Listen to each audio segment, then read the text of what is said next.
I apologize for not being able to make it in today. My sister Lachey probably already told you my name is Jeremy, and we have a very, very big family. And when I was a kid, I was always the life of the party. I was the one to make sure everyone laughed and enjoyed themselves. Afterwards, though, I would go to my room, close the door, and cry. I didn't know why. I felt alone and I felt down. I knew that something wasn't right, but I didn't know what to do. And that's the way it was until I was around 21. By then, I had been drinking a bit. One night, I tried to count all the good things that I had done, my accomplishments. For every minute I couldn't think of one, I would take a shot of alcohol. By the end of the bottle, I had one and only one answer for myself, and that was suicide. I gathered up nearly 100 pills of all sorts, and I took all of them. Fortunately, I had told someone what I was doing, and the police officers showed up at my door for a welfare check. I fought with them as they strapped me down to the gurney. They wheeled me out, and I looked around, and all I could see in my apartment were empty bottles of alcohol and pills thrown all around the apartment. Once at the hospital, I couldn't tell the staff about my depression. I just told them I was trying to have a good time. I didn't want to appear weak, or to be a burden, or to be looked at as crazy. I ended up agreeing to see a professional afterwards, and although I didn't want to see her and tell her my feelings, I did. And she decided I needed to be hospitalized immediately, and I was there for a couple of weeks. I was okay for about 2 months until I was at a party with friends. Someone at that party had introduced me to cocaine, and that became my new best friend. I became completely consumed by the drug, and I was obsessed with it. It's all I ever thought about, and it's all I ever wanted. One night, after drinking and doing cocaine, I woke up. I couldn't remember much other than I had punched 10 holes in my girlfriend's wall, and I vaguely remember having a fight with my dad.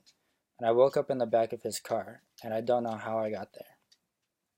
I felt completely worthless, and I decided to end the pain I was causing everyone.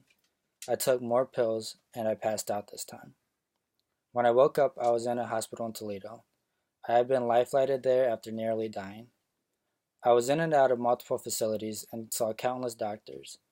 And there was a time where I was taking 30 pills that were prescribed to me a day. I had 13 ECT or shock therapy treatments, and nothing was working. I finally heard about Coleman and I reached out to them, and I realized I had to come clean if I wanted to get clean. Not only for myself, but also for my family. And we all met with the doctor. He was able to correctly diagnose me, which is extremely important, with severe depression, bipolar, and personality disorder.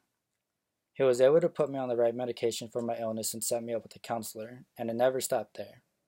Since then, Coleman has offered to help me introduce me back into the workforce. They've been available to meet with the nurse throughout the week, whether it was for a medication change or to find someone to talk to.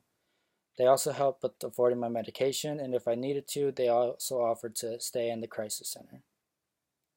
If it were not for the Coleman team, the Coleman family, I really do not believe I would be where I am today. I am finally getting back to living my life.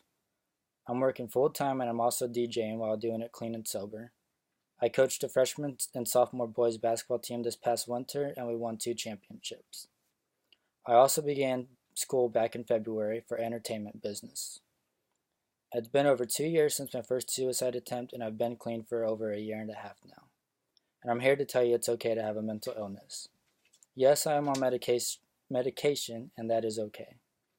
If you take only one thing from this, I hope it's to accept yours, your family members, your loved ones, or your friends' mental illness, and get help if it is needed. And I strongly suggest you get it from Coleman. Remember, you are something to everyone and everything to someone. Thank you.